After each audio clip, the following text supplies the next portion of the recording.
Hello viewers, আসসালামু আলাইকুম। কেমন আছো তোমরা সবাই? আশা করছি ভালো আছো, আমিও ভালো আছি। যাই হোক, অনেকদিন পর আজকে গ্রামাটিক্যালের অন্য একটা আইটেম নিয়ে হাজির হলাম। আইটেমটা হলো নেরেশন। নেরেশন কি জিনিস আজকে আমরা বুঝবো, বেসিক জিনিসগুলো এবং ধরে ধরে বুঝবো। তো নেরেশন করতে হলে আমাদেরকে তিনটা আইটেম গ্রামাটিক্যালের খুব সুন্দর ধারণা থাকতে হবে। একটা হলো টেন্স, TENSE টেন্স, আর একটা হলো sentence, Asian sentence, TENSE sentence, আর একটা হলো পারসন।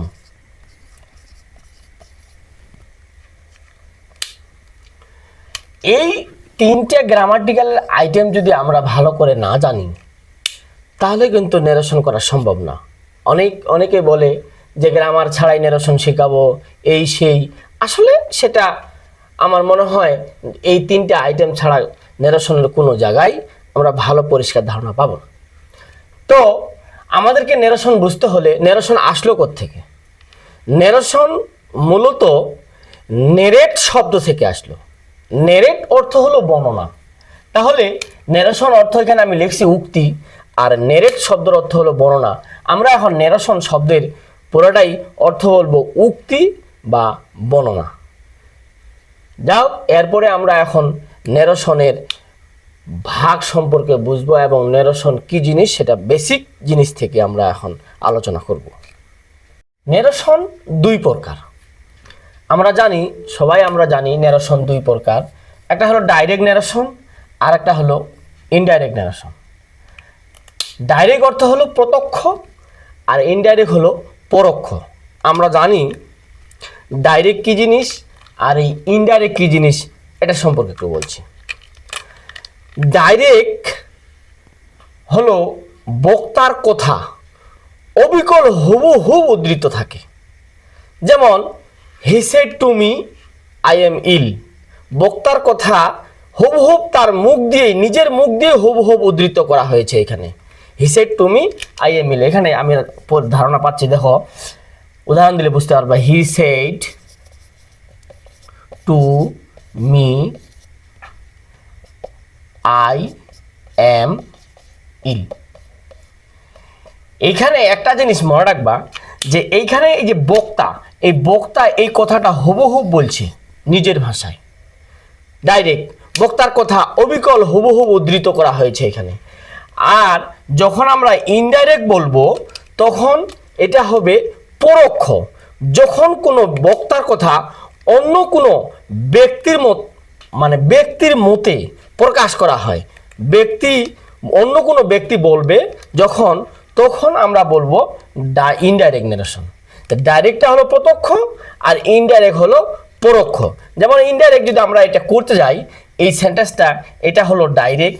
এখন যদি আমরা ইনডাইরেক্ট করতে যাই তাহলে এই সেন্টেন্সটা আমাদের হবে যেরকম he told me, inverted comma উঠাই দিয়ে দ্যাট। এখানে সাবজেক্ট অনুসরণ করবে ফার্স্ট পারসনের জন্য হিকে। আমরা এটা ধরে ধরে বুঝবো। আপাতত আমি এখানে ওয়াজ ইজ। দেখো এখানকার কথাটা he said to me I am ill. সে বলল আমি অসুস্থ। বক্তা নিজে কথাটা উদ্ধৃত করছে এখানে। পরের সেন্টেন্সটা দেখো ইনডাইরেক্ট। হি টোল্ড মি, সে বলেছিল। দ্যাট মানে যে হি ওয়াজ ইল, সে ছিল অসুস্থ। বক্তার কথাটা আমার ভাষায় আমার নিজের মতো করে আমি এখানে প্রকাশ করছি, বিধায় এটা হলো পরোক্ষ আর এটা হলো পরোক্ষ। এই জন্য বলছেন ডাইরেক্ট নেরেশন হলো বক্তা নিজের কথাটা বলবে হুবহু, আর ইনডাইরেক্ট হলো বক্তা নিজে বলবো না, বক্তার কথাটা নিজের মতো করে আমরা বলবো তখন হবে ইনডাইরেক্ট। এই সেন্টেন্সটার মাধ্যমে আমরা এখন নেরেশনের অনেক কিছুই এখানে প্রয়োগ করব। দেখো এই সেন্টেন্সটা, এটা একটা সেন্টেন্স, এটা একটা সেন্টেন্স। এখানে এই যে ইনভার্টেড কমা, এই যে এটাকে বলা হয় ইনভার্টেড কমা। আমরা অনেকগুলা ভাষা এখানে শিখব। এটাকে বলা হয় রিপোর্ট। ইনভার্টেড কমার ভিতরে যা থাকবে, যে কথাটা থাকবে, যে উক্তিটা থাকবে, সেটাকে বলা হয় reported speech. Reported speech, SPEECH। আর এই ইনভার্টেড কমার বাহিরে যে বাক্যটা থাকবে এটাকে বলা হয় reporting speech. Reporting speech, SPEECH। এখানে আমরা একটা জিনিস লক্ষ্য করব যে এখানে কিছু ভাষা আমরা শিখব। এই সেন্টেন্সটাকে আমরা, এই ইনভার্টেড কমার বাইরের যে সেন্টেন্সটা আছে, এই সেন্টেন্সটাকে বলবো আমরা রিপোর্টিং স্পিচ। আর এই যা মানে ইনভার্টেড কমার ভিতরে যেই কথাটা থাকবে সেটাকে বলা হয় রিপোর্টেড স্পিচ। এটা আমরা শিখলাম। এখানে আরেকটা জিনিস শিখবো আমরা, দেখো যে এটা হলো ইনভার্টেড কমা। এটা আমি আগেই বলছি, এটা হলো ইনভার্টেড কমা। ইনভার্টেড কমার মধ্যে যে কথাটা থাকবে, যে বর্ণনাটা থাকবে, যে উক্তিটা থাকবে, এটা একটা আলাদা সেন্টেন্স। দেখো এখানে সাবজেক্টও আছে, ভার্ব আছে, অবজেক্ট আছে। আবার বাহিরে যে রিপোর্টিং স্পিচটা আছে, এটা তো সাবজেক্ট আছে, ভার্ব আছে, অবজেক্ট আছে। তাইলে এখানকার ভার্ব আলাদা, এখানকার হয়। এটা হলো রিপোর্টেড স্পিচের রিপোর্টিং ভার্ব, এটা হলো রিপোর্টেড স্পিচের ভার্ব। তাহলে এই ভাষাগুলো অন্তত আমরা জানি। তো এখন আমরা বুঝবো যে জিনিসটা, সেটা হলো এখানে যখন আমরা করতে যাব তখন অনেক কিছুই ভাষা আমাদেরকে শিখতে হবে। যেমন যখন আমরা এখানে একটা হাত দিতে যাব তখন সর্বপ্রথম আমরা চিনব এই যে উক্তিটা আছে, এটা কোন সেন্টেন্স। আমি আগেই বলছি যে নেরেশন করতে হলে গ্রামাটিক্যালের 3টা আইটেম পরিষ্কার ধারণা থাকতে হবে। সেটা হলো, একটা হলো সেন্টেন্স, আরেকটা হলো টেন্স, আরেকটা হলো পারসন। এই 3টার ধারণা যদি না থাকে বাবা, তাহলে নেরেশন করা সম্ভব নয়। এখন দেখো সর্বপ্রথম যে জিনিসটা কাজে লাগবে সেটা হলো এই সেন্টেন্সটা দেখার পরেই আমাদেরকে সর্বপ্রথম যে কাজটা করতে হবে সেটা হলো এই যে রিপোর্টেড স্পিচটা, এই রিপোর্টেড স্পিচটা কোন সেন্টেন্স। আমরা জানি, এটা আমরা আগেই জানি যে আই মিল, এটা হলো অ্যাসারেটিভ সেন্টেন্স। যদি বাক্যটা অ্যাসারেটিভ সেন্টেন্স হয় তাহলে রিপোর্টিং ভার্বটা আমাদেরকে চেঞ্জ করতে হবে। এই রিপোর্টিং ভার্বটাকে তুলে দিয়ে এখানে আমাদেরকে বসাইতে হবে টোল। এটা আমি একটা ছক দিয়ে দেব। রিপোর্টেড, মনে করো যে অ্যাসারেটিভ সেন্টেন্সের, মনে করো যে রিপোর্টিং ভার্বটাও তুলে দিয়ে কি বসাইতে হয়, এবং ইনভার্টেড কমা উঠাই দিয়ে কি বসাইতে হবে, এটা একটা আলাদা ছক দিব। আর এইভাবে আমি 3-4টা ছক দেব। এই ছকগুলো আমরা যদি দেখি এবং বুঝি তাহলে ছক থেকে অনেক কিছুই আমরা শিখবো। যাই হোক, আমি এই সেন্টেন্সটা আগে শেষ করি, তারপরে ওই ছকে যাচ্ছি। এবার দেখো আমি এখানে এই সেট টুটা উঠে দিয়ে এখানে টোল বসাবো, TOLD, টোল। এটা আমরা ছকে পাবো, একটু পরে পাবো। দেখি এই টোল্ডের পরে এখানে অবজেক্টেই থাকবে। এরপরে আমাদেরকে যেটা কাজ করতে হবে সেটা হলো এই ইনভার্টেড, এই মনে কর যে এই কোটেশন মার্কটা তুলে দিতে হবে। এটা তুলে দিয়ে অ্যাসারেটিভের জন্য এখানে আমাদেরকে বসাইতে হবে দ্যাট। এই দ্যাট বসানোর পরে কি করতে হবে, এই যে রিপোর্টেড স্পিচের সাবজেক্টটা আছে, এই সাবজেক্টটা যদি ফার্স্ট পারসন হয়, ওই যে বললাম যে পারসন কাজে লাগবে, এই ফার্স্ট পারসন যদি হয় তাহলে ফার্স্ট পারসন অনুসরণ করে এইখানকার রিপোর্টিং ভার্বের সাবজেক্টকে।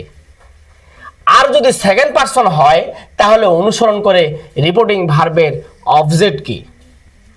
আর যদি থার্ড পারসন হয় তাহলে নো চেঞ্জ। এই কথা 3টা আমাদেরকে পারসনের সব ভালো করে মনে রাখতে হবে, তাছাড়া এই সাবজেক্টটাকে আমরা চেঞ্জ করতে পারবো না। তাহলে আমরা এই জিনিসটা জানলাম যে এটা যদি এখানকার সাবজেক্টটা যদি ফার্স্ট পারসন হয় তাহলে অনুসরণ করে রিপোর্টিং ভার্বের সাবজেক্টকে। আর যদি এটা সেকেন্ড পারসন হয় তাহলে অনুসরণ করে রিপোর্টিং ভার্বের অবজেক্টকে। আর যদি থার্ড পারসন হয় তাহলে নো চেঞ্জ। এখন তাহলে এটা আছে আমার ফার্স্ট পারসন, আমরা জানি, পড়ছি এর আগেই। তাহলে ফার্স্ট পারসন অনুসরণ করে হিকে, তাহলে এখানে আমরা হি বসাবো। এটা আমি এটা ছক দিয়ে দিব। ওই ছকের মাধ্যমে ইনশাল্লাহ আমরা বুঝতে পারবো পরিষ্কার।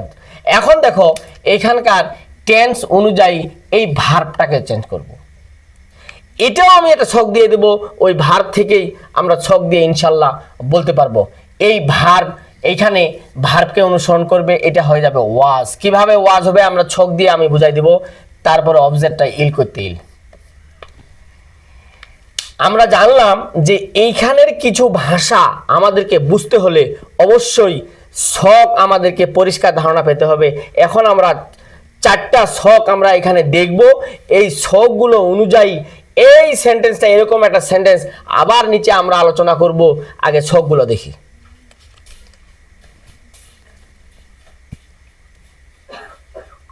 এখন আমরা প্রথম ছক দেখব। প্রথম ছক আমরা এখানে দেখতে পাচ্ছি, দেখো আমি ছকটা দেখাচ্ছি। যদি আমরা সেন্টেন্সের মধ্যে রিপোর্টিং স্পিচের মধ্যে যদি দেখি আমাদেরকে রিপোর্টিং ভার্বটা চেঞ্জ করতে হবে। রিপোর্টিং স্পিচের ভার্ব যদি অ্যাসারেটিভ সেন্টেন্স হয়, তাহলে রিপোর্টেড স্পিচটা যদি অ্যাসারেটিভ সেন্টেন্স হয়, তাহলে রিপোর্টিং ভার্বটি চেঞ্জ হয়ে হবে টোন বা সেট টুও হয়। আবার ইনভার্টেড কমা উঠাইয়া দেওয়া হবে দ্যাট। আমি সুন্দর করে লিখে দিচ্ছি, দেখো।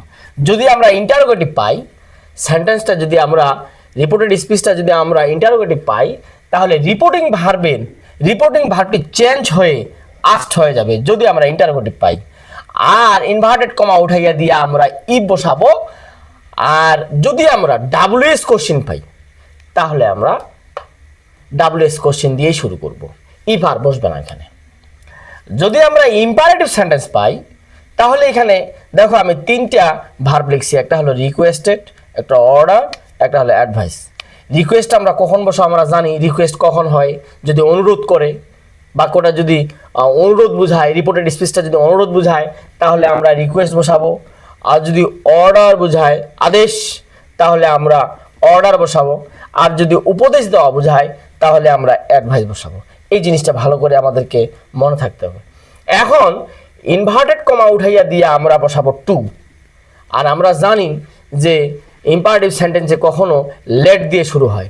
যদি লেট দিয়ে আমরা পাই, তাহলে টু আর বসাবো না, তখন আবার ডেটেই বসাবো। এবার আমরা দেখব অপারেটিভ সেন্টেন্স। অপারেটিভ সেন্টেন্স যদি আমরা রিপোর্টেড স্পিচ পাই, তাহলে অপারেটিভ সেন্টেন্সে রিপোর্টিং ভার্বটা চেঞ্জ করে আমরা পেইড বসাবো বা উইশড বসাবো। এরপরে আমরা কি বসাবো? ডেট বসাবো। ইনভার্টেড কমা তুলে দিয়ে ডেট বসাবো, এটা আমরা জানি। এরপরে দেখো এক্সক্লামেটরি সেন্টেন্স। এক্সক্লামেটরি সেন্টেন্স যদি আমরা সেন্টেন্সের রিপোর্টেড স্পিচটা যদি দুঃখ বোঝায়, তাহলে আমরা রিপোর্টিং ভার্বটাকে চেঞ্জ করে তাহলে এক্সক্লাইম উইথ জয় বসাবো। আর যদি আমরা দুঃখ পাই, দুঃখ বোঝায়, তাহলে আমরা এক্সক্লাইম উইথ সরোর বসাবো। আর ইনভার্টেড কমা উঠাইয়া দিয়া আমরা ডেট বসাবো। এই হলো আমার প্রথম ছক। এখন আমরা দেখব, আমরা ছক নাম্বার 2-এ আসি। দেখো আমরা ছকটা আলোচনা করছি, 2 নম্বর ছক। এটা হলো পার্সনের একটা ছক। যদি পার্সনটা ফার্স্ট পার্সন হয়, তাহলে দেখো সাবজেক্টে যদি I, objective from me, possessive from my, we, us, our. এটা জিনিস আমাদেরকে জানতে হবে। ফার্স্ট পার্সনের বেলায় আমরা এটা চেঞ্জ করব। সেকেন্ড পার্সন যখন পাবো আমরা ইউ, সাবজেক্টে ইউ, অবজেক্টে ইউই, পসেসিভে ইয়োর। পুরুষ বেলা যখন আমরা পাবো, তখন হি থাকলে হিম, হিম থাকে হিজ, পসেসিভে হিজ। মহিলা শি, হার, হারে। যখন আমরা বহুবচন পাবো, বহুবচন দে থাকলে দেম, দেয়ার। এটা হলো আমাদের দ্বিতীয় ছক। যখন আমরা প্র্যাকটিস করব সেন্টেন্সগুলো, তখন আমরা এই ছকটা আমরা কিভাবে কাজে লাগবে এবার আমরা আলোচনা করব ছক নাম্বার 3। দেখো আমরা এখানে লিখছি এম, ইজ, আর। যদি আমরা রিপোর্টেড স্পিচের মধ্যে এই ভার্বগুলো পাই, তাহলে এম, ইজ, আর যদি পাই, তাহলে ওইখানে আমরা ওয়াজ ওয়ার করে দেব। তারপরে দেখো ওয়াজ আর ওয়ার যদি পাই, ওইখানে আমরা নিঃসন্দেহে হ্যাডবিন করে দেব।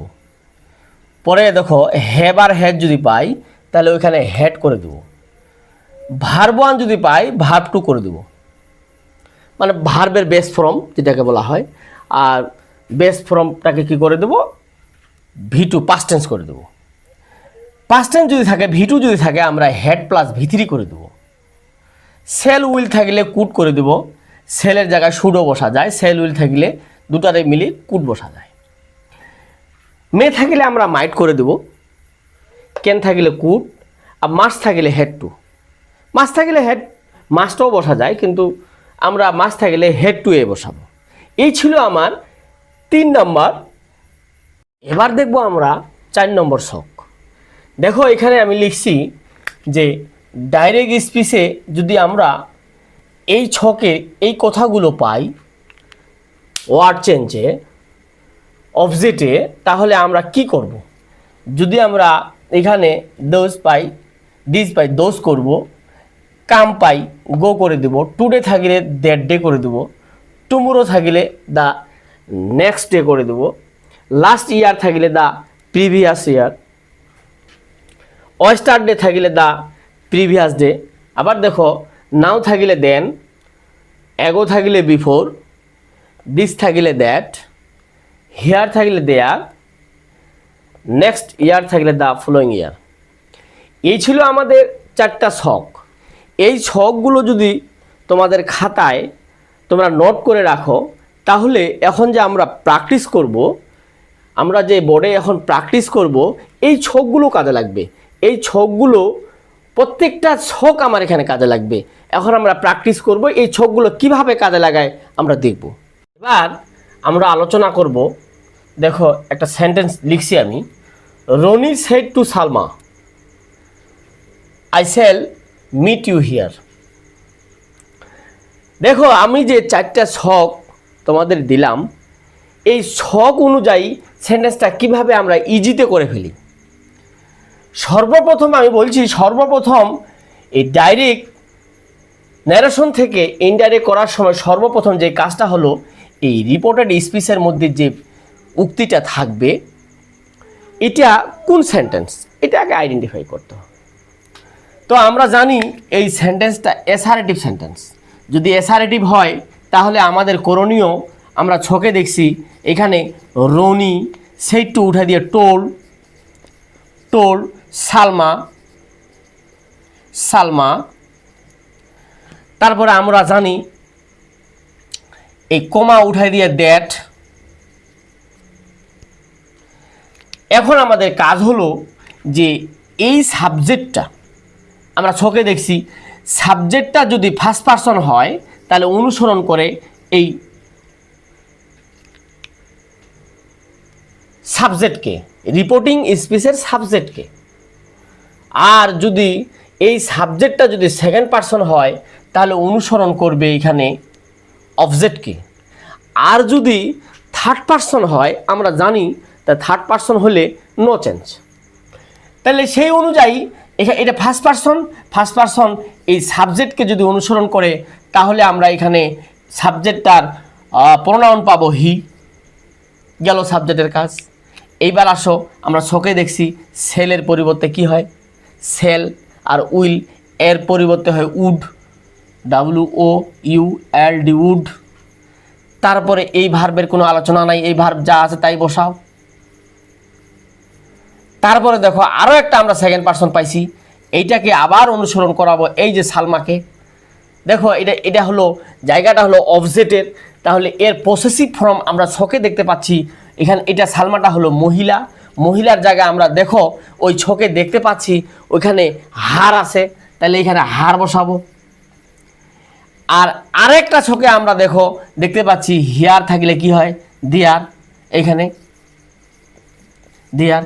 এই যে দেখো পুরা সেন্টেন্সটা আমার যে 4টা ছক দেওয়া আছে, ছকের বাইরে কোনো কথা হইল না, ছকটা অনুযায়ী সেন্টেন্সটা হয়ে গেল। দেখো বোর্ডে লিখছি আমি, Meera said to Rita, will you meet me tomorrow. Sorry, এখানে প্রশ্নবোধক চিহ্ন হবে, will you meet me tomorrow, প্রশ্নবোধক বাক্য। দেখো আমি বোঝাতে চাচ্ছি যে আমার যে সেন্টেন্সগুলো, এই সেন্টেন্সগুলো প্রত্যেকটা সেন্টেন্স আমার ছকের বাইরে যাবে না। এবার আমার সর্বপ্রথম কাজ যেটা, সেটা হলো এই উক্তিটাকে চিনতে হবে যে এটা কোন সেন্টেন্স। আমরা জানি এটা একটা ইন্টারোগেটিভ সেন্টেন্স, রিপোর্টেড স্পিচটা হলো ইন্টারোগেটিভ সেন্টেন্স। তাহলে ইন্টারোগেটিভ সেন্টেন্স যদি হয় তাহলে আমাদের কাজ হলো যে এখানে Meera said to Dawudi, asked Rita. আমরা জানি এই কমা তুলে দিয়ে এখানে ইফ বসাইতে হয়, আর ডাব্লিউএস কোশ্চেন যদি থাকে তাহলে ডাব্লিউএস কোশ্চেন দিয়েই শুরু, যেহেতু এখানে ডাব্লিউএস কোশ্চেন নাই ইফ দিয়ে শুরু। এবার আমার সাবজেক্টের পালা। এখানে সাবজেক্টটা দেখো, এই যে সাবজেক্টটা এইখানে যাই আছে, এই সাবজেক্টটা আমরা জানি যদি ফার্স্ট পারসন হয়, আমরা চোখে দেখছি ফার্স্ট পারসন যদি হয় তাহলে অনুসরণ করে সাবজেক্টকে, আর যদি সেকেন্ড পারসন হয় তাহলে অবজেক্টকে। তাহলে এইখানে সেকেন্ড পারসন থাকার কারণে এখানে অবজেক্টকে অনুসরণ করলো। তাহলে অবজেক্ট এখানে আছে রিতা, রিতার প্রোনাউন হবে শি। এখানে একটা জিনিস মনে রাখবা যে এটাও কিন্তু মহিলা, এটাও কিন্তু মহিলা, দুটাই যদি সাবজেক্ট অবজেক্ট দুটাই যদি মহিলা হয় বা পুরুষ হয় তাহলে আমাদেরকে কি করতে হবে, এই যেটা তুমি লিখছো এখানে, যেটা প্রোনাউন করে লিখছো ওর প্রথম লেটারটা এখানে লিখে দিতে হবে। তাহলে এক্সামিনার বুঝে নেবে যে এই রিতাকেই অনুসরণ করাইছে। এরপরে আমাদের যে ছকে দেখো এই ভার্বটার বালা, উইল থাকলে আমরা জানি ছকে দেখতে পাচ্ছি উড, WOULD উড, এই যে ছক অনুযায়ী হয়ে যাচ্ছে। মিটের কোনো আলোচনা নাই, মিট বসাই দাও। এইবার আসো আর একটা মি, এই মি ফার্স্ট পারসন, কোন পারসন? First person. আচ্ছা, এ অনুসরণ করবে এই সাবজেক্টকে। আমরা জানি সাবজেক্টকে অনুসরণ করার পর আমরা জানি যে আমরা দেখব মহিলা পুরুষ, এটা মহিলা, মীরা মহিলা। তাহলে ছকের নিচে দেখো মহিলার অবজেক্ট বা পসেসিভে আছে হার, তাহলে আমরা এখানে দুটাই হার, যেহেতু এখানে হার বসাই দেব। এইবার ছকে দেখো যে এই টুমুরো এর পরিবর্তে কি বসে, দা নেক্সট ডে। এটা হয়ে গেল, কত সুন্দর করে ছক অনুযায়ী হয়ে যাচ্ছে। আর এই নেরেশন তেমন কিছু জিনিস না, আমরা যদি টেন্স এবং পারসন সেন্টেন্স পরিষ্কারভাবে জানি, আর আমি যে ছক চারটা দিছি এই ছক চারটা যদি আমাদের মুখস্থ থাকে, জানা থাকে, তাহলে এই ছক অনুযায়ী প্রত্যেকটা টেন্স হয়ে যাবে। আশা করছি আমি এখন ছক অনুযায়ী আমরা সবাই করতে পারবো। আজকের মনে এখানেই বিদায়, খোদা হাফেজ, দেখা হবে পরের ভিডিওতে।